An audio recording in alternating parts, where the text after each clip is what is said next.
जय हिंद साथियों, मैं अभिषेक आप सभी का स्वागत करता हूं ओनली एस 5G की इस नई वीडियो में। तो अभी की खबर यह है कि वर्ल्ड हाइड्रो पावर डैम, इसके बारे में आगे देखते हैं।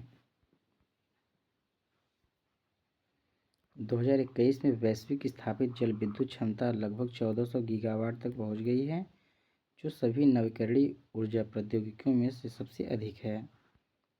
इसमें ब्राज़ील, नॉर्वे और चीन जैसे देशों में जल विद्युत की भूमिका निभाता है और तटीय क्षेत्रों में ज्वारी शक्ति का उपयोग किया जा सकता है।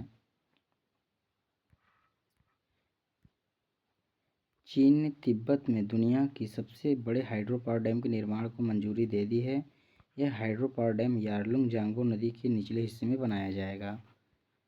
इस परियोजना से भारत और बांग्लादेश में लाखों लोगों पर प्रभाव पड़ सकता है, क्योंकि यह दोनों देशों की जलापूर्ति और पर्यावरणीय स्थिति पर असर पड़ सकता है। अब देख लेते हैं हाइड्रो पावर डैम परियोजना के बारे में।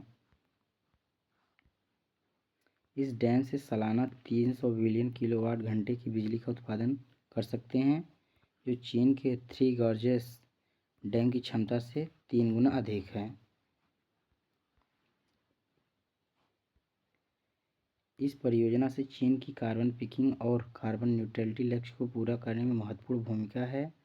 इसके साथ ही इंजीनियरिंग प्रौद्योगिकी और तिब्बत में रोजगार बढ़ेगा और इस परियोजना की लागत 254.2 अरब युआन है, जिससे 1.4 मिलियन लोगों का पुनर्वास भी शामिल है इसमें। भारत और बांग्लादेश ने इस डैम के निर्माण पर चिंता जताई है, क्योंकि यह डैम पारिस्थितिकी को प्रभावित कर सकता है और नीचे की ओर नदी के प्रवाह और दिशा को दोनों बदल सकता है। यह परियोजना चीन के यारलुंग जांगबो नदी के ऊपरी हिस्से पर पहले से शुरू की गई है। ठीक है, अब देख लेते हैं यारलुंग जांगबो नदी के बारे में। यारलुंग जांगबो नदी को भारत में ब्रह्मपुत्र नदी के नाम से जाना जाता है। यह नदी तिब्बत के पठार से निकलती है और बंगाल की खाड़ी में गिरती है। यह एशिया की छठी सबसे लंबी नदी है। इसकी लंबाई 2900 किलोमीटर है। यह नदी भारत, बांग्लादेश और तिब्बत से होकर गुजरती है।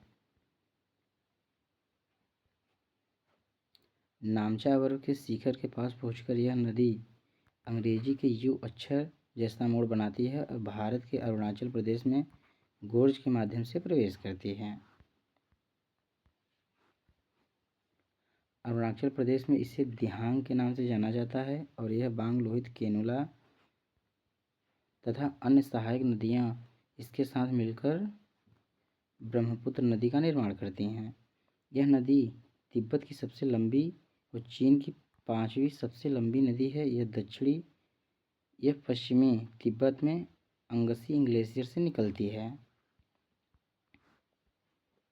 यह नदी तिब्बत पठार को छोड़ते समय दुनिया की सबसे बड़ी और गहरी घाटी बनाती है। असम में पहुंचने के बाद इसे ब्रह्मपुत्र के नाम से भी जाना जाता है। बांग्लादेश में रहने या प्रवेश करने के बाद इसे जमुना नदी कहा जाता है। ठीक है, अब तक के लिए धन्यवाद। फिर मिलते हैं नेक्स्ट वीडियो में।